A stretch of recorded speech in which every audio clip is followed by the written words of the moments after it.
আজকের ব্রেকফাস্ট একটু শেয়ার করি। এটা তো জামরুল, সবাই চিনেন। এটা কিন্তু মিষ্টি না, একটু টক টক, টক না, একটু কষ্টা কষ্টা ফল। আছে লিচু, একদম দেশি লিচু।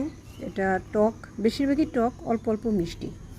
তারপরে খাবো হচ্ছে পেঁপে আর হচ্ছে কলা। এবং আমি ছাদে বসে আছি, দেখেন ইয়োগা ম্যাটে ছাদে বসে আমি রোদের মধ্যে বসে এই ব্রেকফাস্ট করব। এখন অনেকেই বলেন যে আমি সব উদ্ভট খাবার খাই, তো আসলে উদ্ভট না, এটাই নিয়ম। সকালবেলা ফল খাওয়া উচিত।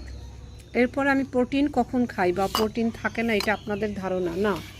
আমি চেষ্টা করি যথেষ্ট পরিমাণ প্রোটিন খাওয়ার জন্য। যেটা হচ্ছে আমি দুপুরে ডিম খাবো, ডিম সিদ্ধ 3টা বা 4টা খাবো, কমপক্ষে 3টা তো খাবোই।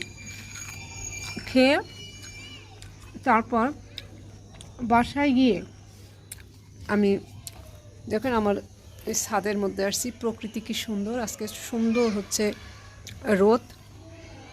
বাসায় গিয়ে আমি মাছ অথবা মাংস সাথে একটু ভাত খাবো, এবং সেটা চেষ্টা করি বিকেলে, সন্ধ্যার আগে, কোনো দিন সন্ধ্যার পরে। এই হচ্ছে আমার খাবারের তালিকা। আর বাসা থেকে তো শরবত খেয়ে আসছি, টক দই খেয়ে আসছি।